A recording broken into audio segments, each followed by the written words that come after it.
Hello नमस्कार, मैं हूं आशीष और मैं आपका वेलकम करता हूं इंडिया फर्स्ट में। आप में से बहुत सारे स्टूडेंट्स हैं मुझे कहा फंड कावेरी इंजन पे आप एक वीडियो लेके आइए। बिल्कुल मैं लेके आ गया, बट ये थोड़ी एनालिसिस होगी। इसमें ये नहीं कहूंगा कि भाई देखिए अब मुझे नहीं लगता कि हमें कहीं और से ये कुछ भी खरीदना चाहिए, अब हमें सब कुछ खुद डेवलप कर लेना चाहिए। नहीं दोस्तों, we are smart, we are Indians, we are frugal but we are smart. हम जुगाड़ू भी हैं, तो हमें एक चीज करनी पड़ेगी, हमें रेशियोज सोचने पड़ेंगे। क्या हम खुद बना सकते हैं, क्या हम खुद नहीं बना सकते, क्या हम खुद बना रहे हैं थोड़ा डिलेड है, और क्या हमें सीधा बाहर से उठाना है, किस एरिया में हमें टेक्नोलॉजी ट्रांसफर करना है। मैं कह रहा हूं आपको, आप चौथी लार्जेस्ट इकोनॉमी है और इस पॉइंट ऑफ टाइम में आप में ये कॉन्फिडेंस होना चाहिए how to deal with the world, how to develop yourself and how to deal with the world. और सबसे इंपॉर्टेंट इसमें क्वेश्चन ये होता है कि fifth generation fighter jet, Kaveri engine, HAL Tejas, एक पूरा रेशियो, एक पूरा मैट्रिक्स आपको समझना पड़ेगा। और इसके लिए मैं आपको रिक्वेस्ट करूंगा इस वीडियो को अंत तक देखिएगा, क्योंकि थ्रेट असेसमेंट, स्क्वाड्रन स्ट्रेंथ, कौन सी फाइटर जेट, कितनी फाइटर जेट, ये हमें डिसाइड करना ही पड़ेगा। कहीं ना कहीं अभी भी सिर्फ फंड कावेरी प्रोजेक्ट से नहीं चलेगा, और absolutely fund Kaveri project, but ऐसे 5 प्रोजेक्ट मैं आपको बताऊंगा विच नीड्स एब्सोल्यूट फंडिंग। एक एक करके शुरू करते हैं ना। सबसे पहले इंडियन एयरफोर्स के चीफ साहब वो कहते हैं कि देखिए 42 स्क्वाड्रन स्ट्रेंथ की जो हमने एक डेजिग्नेटेड कैपेसिटी बना रखी है कि हमें 42 चाहिए स्क्वाड्रन, वो हमें बढ़ानी पड़ेगी in the case of a two front war. मतलब चाइना और पाकिस्तान अगर मिलकर भारत के ऊपर अटैक करते हैं। बट दोस्तों कहानी थोड़ी इससे ज्यादा डीपर है।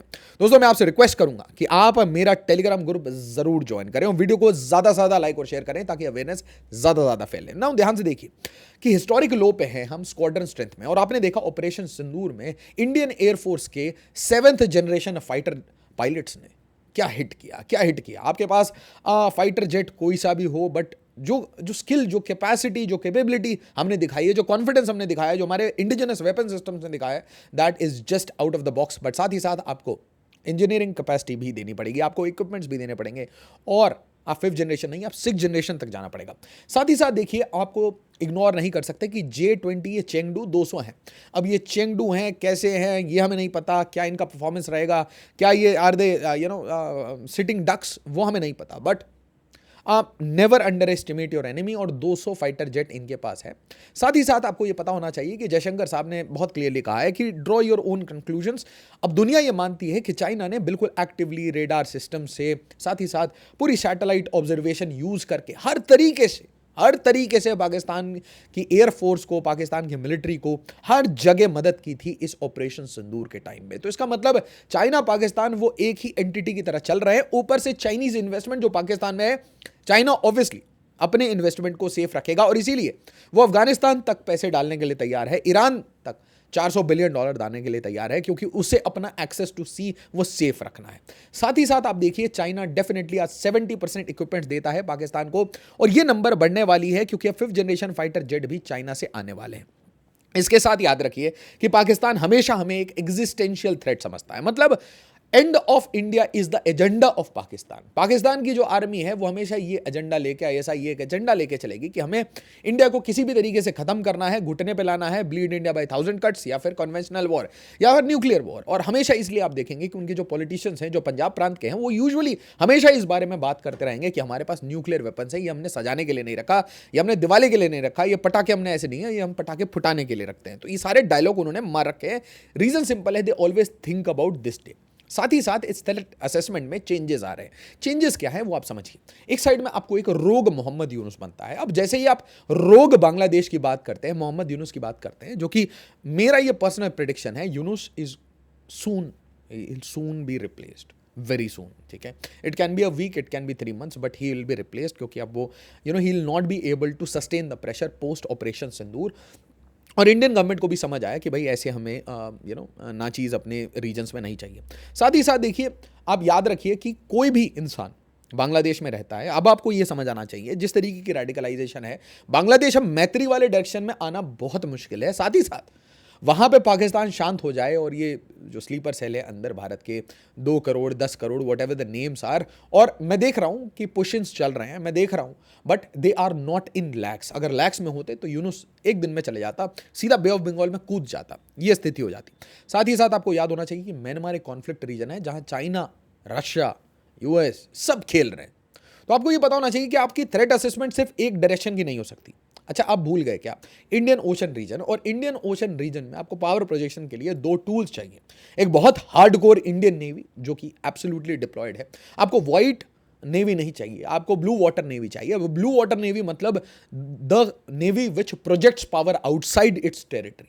तो मॉरिशस तक, डियागो गार्सिया तक, पूरे इंडियन ओशन रीजन पे आपको पावर प्रोजेक्शन करना है, साथ ही साथ आपको एयर सुपीरियरिटी मेंटेन करनी है। तो एक जगह प्रॉब्लम ये है कि भाई कोई चेंगडू चेंगडू बना रहा है, कोई भाई उसी को J-35 वो एक्सपोर्ट कर रहा है टू पाकिस्तान। साथ ही साथ आपको इंडियन ओशन रीजन में ये जो चाइनीज वेसल्स हैं इनके ऊपर नजर रखनी पड़ेगी। मतलब you need eyes on the ocean as well as on air. मतलब आपको नेवल जो एसेट्स हैं उसके ऊपर भी काम करना पड़ेगा, नेवल एयर एसेट्स। ठीक है, ये चीज क्लियर है। अब आप चारों तरफ से थ्रेट असेसमेंट देखिए तो आपको ये समझ आएगा कि पाकिस्तान के ऊपर आपको नजर रखनी पड़ेगी, इंडियन ओशन रीजन डोमिनेट करना पड़ेगा, बे ऑफ बंगाल में बताना पड़ेगा कि भाई कौन है guardian of ocean, Bangladesh is impending crisis, और साथ ही साथ आपका जो .5 फ्रंट इनसाइड इंडिया है, म्यांमार है। तो आप ये याद रखिए कि अगर बेसिक थ्रेट असेसमेंट करेंगे तो Pakistan, China, Bangladesh, Myanmar, .5 inside and one entire region to dominate, तो इंडियन ओशन रीजन। इसका मतलब आपको अपनी टेरिटरी को सिर्फ संभालना नहीं है, आपको अपनी टेरिटरी के बाहर जाके चीजों को देखना है। ठीक है, अब आप देखिए भारत का जो स्ट्रैटेजिक चोक पॉइंट है, जियोग्राफिकल वीकनेस है, जिसे बार बार लोगों ने थ्रेटन करने की कोशिश की है, और यहां पे थ्रेट बांग्लादेश से नहीं है, यहां पे थ्रेट सिर्फ चाइना से है। और इसीलिए कहीं ना कहीं हमें एक ऑल्टरनेट रूट चाहिए भारत के नॉर्थ ईस्ट के लिए। और इसीलिए ये जो छोटी सी पट्टी होती है, जो छोटी सी पट्टी कट होने से सारा काम ग्रेटर त्रिपुरा वाला हो जाता है। या तो आपको यहां पे प्रधानमंत्री सड़क चौड़ी कर रही योजना की जरूरत है, ताकि आप ऐसे किसी भी इन्वायरमेंट में, ऐसे किसी भी एडवर्सेरियल इशू में आप कभी भी किसी वीक पॉइंट पे ना आए। क्योंकि ये वीकनेस जैसे ही हमने खत्म की, अपने एयर पावर और नेवल पावर को डेवलप कर लिया, आर्म्ड फोर्सेस को कंटिन्यूसली पंप करते गए, तो ये याद रखिए कि आप किसी भी आसपास की रीजन की किसी भी कंट्री के सामने बिल्कुल भी झुकेंगे नहीं। अब आ जाते हैं हमारे प्रोजेक्ट पे, क्योंकि ये थ्रेट असेसमेंट जरूरी है प्रोजेक्ट पे आने के लिए ना। सरकार ने बोला है कि भाई देखिए 5th जनरेशन फाइटर जेट अब आप खुद बनाएं। अब कौन खुद बनाएगा? तो क्या ये हाल के पास चले जाएगा? Absolutely not. मोनोपोली खत्म हो चुकी है, और मोनोपोली खत्म होने के साथ ये बोला गया है कि भाई देखिए आप ज्वाइंट वेंचर करिए, या 5 कंपनी का कंसोर्शियम लेके आइए, Adani, Reliance, Larsen and Toubro with HAL working together as a consortium, जैसे कंसोर्शियम ऑफ बैंक्स एक साथ काम करते हैं। किसी भी तरीके से आप इस 5th जनरेशन फाइटर जेट को डेवलप करिए। तो यहां देखिए HAL just lost its free ride, it now has to fight for India's stealth jet. ये बहुत अच्छी बात है, बट यहां पे आप ध्यान से देखिए कि ये जो प्रोटोटाइप हमने अप्रूव किया है, इसकी जो प्रोटोटाइप रोल आउट टारगेट है वो 2031 है। अब हम मान लेते हैं कि 2031 में ये रोल आउट होता है, इसका मतलब 31 तक हमने ये डिफाइन तो पक्का कर दिया कि हमारे पास एक भी 5th जनरेशन फाइटर जेट 31 तक नहीं होगा। अभी 25 है, और चाइना का ही मानना है कि भाई चाइना के पास ऑलरेडी 200 है, वो इस स्ट्रेंथ को बाय 2030 आराम से 400 से 500 तक ले जाएंगे। साथ ही साथ they are working on 6th generation fighter jet, और पाकिस्तान के पास 30 से 50 तक 5th जनरेशन फाइटर जेट वो सप्लाई कर चुके होंगे। तो हमारी एयर सुपीरियरिटी हमारे फाइटर पायलट्स में तो है, बट अगर हम उनको इंजीनियरिंग इक्विपमेंट्स ना दें तो कहीं ना कहीं हमारे अंदर वीकनेस आएगी। हम कहीं ना कहीं 2 स्टेप्स बैकवर्ड ले रहे हैं। अच्छा, अगला जो इशू है वो है फंड कावेरी इंजन। ये एक सिंपल इशू है कि भाई देखिए हमारे पास अपनी इंडिजिनस इंजन होनी चाहिए जिसके ऊपर हम खुद काम करें, और इसके लिए बेसिकली हमें क्या चाहिए? हमें फंडिंग चाहिए। अब इसमें कुछ वीकनेसेस हैं, नहीं है, मैं डिटेल्स में नहीं जाऊंगा। अब एक चीज सोचिए कि यहां पे सिर्फ एक इंजन क्यों? Why not fund 4 engine, 4 different generation के लिए आप इंजन, एटलीस्ट आप एक 4th जनरेशन, एक 5th जनरेशन, एक 6th जनरेशन के लिए आपको इंजन डेवलपमेंट के आज से नहीं शुरू करनी चाहिए? या क्या आप वेट कर रहे हैं कि रोल्स रॉयस या जी आपको इंजन देगा? तो अगर सोचिए सदा सुखी, सही बात है ना, तो आप किसी भी और स्कीम में पैसे खर्च करें पॉलिटिकल रीजंस पे, बट आपको ये चीजें स्ट्रैटेजिकली सोचनी पड़ेंगी कि आपके 10 साल के, 20 साल के, 30 साल के टारगेट्स क्या हैं। भारत के 10, 20, 30 साल के टारगेट्स एग्जैक्टली क्या है? National lead, why is fund Kaveri engine trending on X, all you need to know. तो यहां पे मेरा सीधा इसमें विचार है कि यहां पे कोई डिबेट ही नहीं है। You have to fund not single engine, you have to fund multiple engine. आपको प्राइवेट सेक्टर को बोलना पड़ेगा तुम अपने अपने इंजन बनाओ भाई। Why only Kaveri engine? You build your own engine, you buy some company, सीधा टीओटी खरीदो। Tell the billionaires buy the hell out of companies. जो भी कूड़ा कबाड़ा, जो भी ये कंपनीज सफर कर रही हैं वेस्टर्न यूरोप में, buy them out. I told you कि ट्रंप का जो प्रेशर है वेस्टर्न यूरोप पे, western Europe is feeling the heat. Talk to France, Safran से बात करिए, साफरान को खरीदने की क्यों नहीं कोशिश कर सकती? Can Tata try that? क्या स्ट्रेटेजिक डील्स कर सकते हैं? क्या टीओटी ले सकते हैं? एब्सोल्युटली, तुरंत इंजन दे दो भाई, छोड़ो ये सब, डेवलपमेंट तो हो ही रहा है, साथ ही साथ प्राइवेट सेक्टर को बोलो सीधा सीधा चाबी लगाओ कि 10 billionaires go out and buy anything. Why can't the kind of relations that Gautam Adani has with the Israeli government, with IWI, क्या वो सारी चीजें बैकएंड से ड्रोन्स ला रहे हैं या नहीं ला रहे हैं? So ask your companies also to buy the hell out of things. Buy engineers, buy scientists, and must सीधा बाइंग करो. प्रोटोटाइप तो बनता रहेगा कावेरी इंजन का या आमका का, but right now what we need is urgent buying. Urgent buying की बहुत जरूरत है. टेक्नोलॉजी की, इंजन्स की, कंपनीज की, छोटे स्टार्टअप्स की बाइंग दें. क्योंकि अब मैं आपको एक थोड़ा और बड़ा पिक्चर देता हूं. ध्यान से समझिए कि तुर्की को आप भूलिए मत. तुर्की चाइना और पाकिस्तान के साथ भारत के अगेंस्ट ही खड़ा रहेगा. Do not under estimate any country. ठीक है, तो मैंने आपको पूरा स्फीयर बताया. इसके अलावा आप याद रखिए, कभी भी आपके ऊपर वॉर होता है and that is one of the pragmatic reasons we stop the war. क्योंकि अगर 4-5 दिन 10 दिन के आगे कहानी जाती है तो सारे ग्लोबल पावर्स आके खेल जाते हैं. अब आ जाती है, ध्यान से देखिए, India set to seek bids for 114 fighter jets. अब आप सोचिए जरा कि एक साइड में यूएस अपनी 6th जनरेशन फाइटर जेट बना रहा है, एक साइड में we are going for 5th generation fighter jet. अब ध्यान से देखिए ये तेजस के साथ क्या प्रॉब्लम चल रही है. व्हाट इज हैपनिंग विद तेजस? तेजस के बारे में सबसे बड़ी प्रॉब्लम क्या है? उसका इंजन. तो हाल कुछ भी बना के बैठ जाए, 70, 75, 80, 85 इंजन नहीं है, मतलब नथिंग इज देयर. अब जी का बाइडेन के टाइम में जी का इंजन डिलेड था. ट्रंप के टाइम में आने के बाद बोला कि वापस से ये फास्ट हो जाएगा. बट क्या वो फास्ट होगा? आप सोचिए, as a country, as a dominant country, क्या आप अपने सिर्फ इंजन देंगे? आप चाहेंगे ना कि भाई आपके लॉकहीड मार्टिन की F-16 बिके, जो कि कोई लेना नहीं चाह रहा, फिर भी आप चाहेंगे ना कि सब वही खरीदे. आप चाहेंगे ना F-35 बिके, तो आप इंजन क्यों देंगे? कॉमन सेंस की बात है. फिर हम बोलेंगे यार साफरान से हम इंजन ले लेते हैं. अब जरा सोचो, फ्रांस की गवर्नमेंट क्या बोलेगी? यार ये तो बहुत स्मार्ट है इंडियंस, ये क्या कर रहे हैं, हमसे इंजन्स ले रहे हैं और अपने 100 200 फाइटर जेट बनाते जा रहे हैं. तो यार फिर ये रफाल तो नहीं खरीदेंगे. तो प्लीज अंडरस्टैंड समथिंग, हमें बैकएंड से खरीदना ही पड़ेगा. We have to buy the engines, buy the technology, buy the engineers, buy the scientist. हमारे इंजीनियर साइंटिस्ट को फॉरेन एजेंसीज एलिमिनेट करती हैं. उन्होंने अचानक से कहीं पे पड़े हुए मिल जाते हैं, अचानक से सस्पिशियस सर्कमस्टांसेस में एलिमिनेट कर दिया जाता है. अब मैं आता हूं इस मूट पॉइंट पे. आपको लगेगा कि सर हमारी 5th जनरेशन फाइटर जेट की बात हो गई कि हम 5th जनरेशन फाइटर जेट बना रहे हैं. सर हाल तेजस की बात हो गई. हाल तेजस की बात यह है कि ये कहीं ना कहीं डिलेड है because of one reason, that is engine नहीं मिल रहा. तीसरा प्रॉब्लम क्या है? तीसरा सबसे बड़ा प्रॉब्लम है कि ये डिप्लीटिंग स्ट्रेंथ. तो ना आपके पास 5th जनरेशन फाइटर जेट आपने रशिया से लिया, ना अमेरिका से लिया, आप उसे बना रहे हैं, वेल डन. क्या आप 6th जनरेशन फाइटर जेट बना रहे हैं? नहीं, अभी तक नहीं. क्या आप 5th जनरेशन, 6th जनरेशन और 4th जनरेशन की इंजन्स बना रहे हैं? नहीं. 4th generation, 4.5 generation, whatever you want to call. तो यहां पे आप अभी कोई फंडिंग नहीं कर रहे. तो आपकी प्रोजेक्शंस आपको देखनी पड़ेंगे ना कि गोइंग फॉरवर्ड 2030 में आपके पास कौन से वेपन सिस्टम्स बचेंगे. क्या आपके पास डिप्लीटिंग स्क्वाड्रन स्ट्रेंथ है? The answer is yes. क्या आप फिर से ये मिकोयान 21 को कैरी करेंगे, the flying coffins? Absolutely not. क्या आपके पास जो बच्चे बचाए ये जैगुआर्स हैं, do you want to maintain them? Absolutely not. तो आप एंड में एक सिंगल प्लेटफॉर्म पे बचे हुए होंगे. Su-30 MKI, उधर आपको MiG-29 मिलेंगे, एक साइड में आपको LCA तेजस मिलेंगे जिसके इंजन्स नहीं मिल रहे, और उसके बाद आपको एक बल्क में कोई फाइटर जेट चाहिए. आपके पास थोड़े से रफाइल्स हैं. सो रफाइल्स की बात चल रही है 114 की. इसके बाद भी एक गैप रहेगा. इसके बाद भी एक गैप रहेगा. गैप क्यों रहेगा? क्योंकि याद रखिए कि हमने जो पूरी थ्रेट एनालिसिस की थी उसमें हमने सिर्फ चाइना और पाकिस्तान को नहीं लिया. Why are you forgetting Bangladesh, a rogue Bangladesh, a crazy Bangladesh.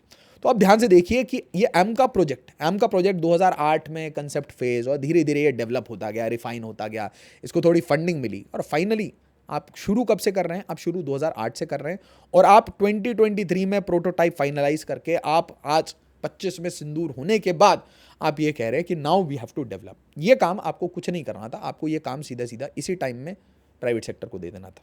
सीधी बात है. We were at a boom. आपको सीधा बोलना था buy TOT, do whatever, at least try. ताकि आपकी प्राइवेट सेक्टर को बिल्कुल क्लियर हो। अब देखिए ये बेसिकली आपकी जो एस्टिमेटेड स्क्वाड्रन स्ट्रेंथ है वो हर बात पे देखिए डिक्रीज होते जाती है, 30, 31, 29, 28। अब एक टाइम आता है जब आप अचानक से देखेंगे कि ये स्क्वाड्रन स्ट्रेंथ बढ़ रहे हैं, और ये स्क्वाड्रन स्ट्रेंथ इसलिए बढ़ रहे हैं क्योंकि आप एक अजम्पशन लेके चल रहे हैं कि आपका वो तेजस मिल चुके हैं, आपको रफाल मिल चुके हैं, आपको 2 स्क्वाड्रन एमका के मिल चुके हैं बाय 2027। जबकि रियलिटी क्या है कि एमका के प्रोटोटाइप्स आपको 31 में मिलेंगे। उसके बाद आप ये अज्यूम कर रहे हैं कि MRFA डील, मतलब रफाल वाला जो डील है, या तो हम रफाल ले रहे हैं, F-16 ले रहे हैं, whatever fighter jet we are buying, वो भी कंप्लीट हो चुका है। इसका मतलब यहां पे आपको कुछ बहुत बड़े बड़े स्टेप्स लेने पड़ेंगे। सबसे पहले आपको एमका के ऊपर काम करना पड़ेगा, कावेरी इंजन के ऊपर काम करना पड़ेगा। आपको 100 से 200 ये जो 4.5 जनरेशन फाइटर जेट का ये जो गैप है, ये आपको अर्जेंटली फिल करना पड़ेगा। यू कैन नॉट से कि हमारे पास 5th जनरेशन नहीं है तो हम 4.5 जनरेशन नहीं लेंगे। That will be a dumb move to have. You always, क्योंकि एक बहुत इंपॉर्टेंट स्टेटमेंट है कि बहुत बार बच्चे, और ये यूपीएससी के बच्चे इससे रिलेट करेंगे, बहुत बार बच्चे कहते हैं कि सर मैं ना बहुत हाई क्वालिटी का आंसर लिखता हूं, बहुत हाई क्वालिटी का आंसर लिखता हूं। तो मेरा उनको जवाब होता है कि भाई आप 20 आंसर पहले लिख लीजिए, बाद में मुझे क्वालिटी के बारे में बताइएगा। 20 के 20 आपको कंप्लीट करके आना है टाइम पे। तो सबसे इंपॉर्टेंट नंबर ये है कि हमारे fighter jet they can be airborne. Numbers की जरूरत होती है, quantity is as important as quality. हाँ, आपको on the top of as a cherry on the cake आपको चाहिए 5th generation, 6th generation, obvious. तो इसीलिए आपको ये 4.5 जनरेशन का गैप फुलफिल करना पड़ेगा। आप ये यहाँ पे है ना, क्योंकि मैंने बड़े सारे ऐसे वीडियोस देखे, लोग दे आर गिविंग स्टेटमेंट्स, हमें कोई जरूरत नहीं है, ऐसा नहीं होता। Then you need drones. किस टाइप के ड्रोन्स की बात कर रहा हूं मैं? प्रेडेटर टाइप के ड्रोन्स। ऐसे ड्रोन्स जैसे कि ये आपका कैट्स वॉरियर टाइप का drones, which can in 1:3 ratio, 1:4 ratio accompany each fighter jet. कि एक हमारा फाइटर पायलट जा रहा है या 2 फाइटर पायलट एक सिंगल हमारे फाइटर जेट में जा रहे हैं, और उसके साथ 4 ड्रोन्स जा रहे हैं, acting as a team, working together as a team. उसमें कुछ कामाकाजी मोड में है, कुछ सर्वेलेंस कर रहे हैं, some are carrying missiles. So this is how you need to evolve over the period of time. ये जरूरत है, this is where we are going towards, क्योंकि आपको एक मिक्स करना पड़ेगा of manned and unmanned. But आप ये नहीं कह सकते कि हमने ड्रोन्स बना लिया तो हम फाइटर जेट नहीं लेंगे या नहीं बनाएंगे। Please understand, these are exclusive things. तो आपको एमका को फंड करना पड़ेगा, कावेरी इंजन को फंड करना पड़ेगा। कावेरी इंजन आप क्यों फंड करेंगे? क्योंकि 4.5 जनरेशन फाइटर जेट के लिए। एमका क्यों आप फंड करेंगे? ताकि you get to 5th generation fighter jet, but then you have to also fund 6th generation fighter jet from today. ये आप गेम नहीं खेल सकते। और साथ ही साथ याद रखिए, ये नहीं चलेगा कि हमारा 5th जनरेशन और 6th जनरेशन बन रहा है और हम नेवल वर्जन्स के बारे में बाद में बात कर रहे हैं, क्योंकि इंडियन ओशन रीजन में भी आपको पावर प्रोजेक्शन करना। तो ये दोस्तों मेरा छोटा सा आपके लिए एनालिसिस था। आप जरूर बताइए आपको क्या फील होता है। क्या हमें Su-57 की तरफ जाना चाहिए, F-35 की तरफ जाना चाहिए, नहीं जाना चाहिए, हमें ज़्यादा रफाल ले लेने चाहिए, रफाल ना लेके F-16 ले लेने चाहिए? क्योंकि कहीं ना कहीं एक गैप है, और क्वेश्चन ये है कि वो गैप हम क्या LCA से ही कंप्लीट करने का प्लान कर रहे हैं, और अगर हाँ तो LCA के वो इंजन्स कहाँ हैं? सेकेंड क्वेश्चन ये है कि भाई अगर ये गैप हम किसी और फाइटर जेट से पूरा करना चाह रहे हैं तो वो 4.5 जनरेशन का फाइटर जेट कौन होने वाला है? क्या वो रफाल ही होने वाला है? And why are we acting slow on this? We have to move very fast, क्योंकि स्क्वाड्रन स्ट्रेंथ डिप्लीट करके आप नहीं दे सकते। साथ ही साथ याद रखिए, operation Sindoor is in pause. 50,000 crore के आपने एम्यूनिशंस ऑर्डर कर दिए हैं। You are repletion, you are just filling your coffers. जो भी आपके कॉफर्स खाली हुए थे, जो भी आपके एम्यूनिशन डंप खाली हुए थे, that means India has to be prepared for war at all times. तो ये प्रिपेयर्डनेस की जो बात है वो हमें हमारे कटिंग एज इंडियन एयरफोर्स के एयर सुपीरियरिटी पे तो हमें भरोसा है, but we need to support Indian Air Force across the domain and help the air versions of Indian Navy. Video को लाइक, शेयर और सब्सक्राइब जरूर करिएगा। अपने सुझाव कमेंट में जरूर दीजिएगा। एज ऑलवेज, जय हिंद, जय भारत।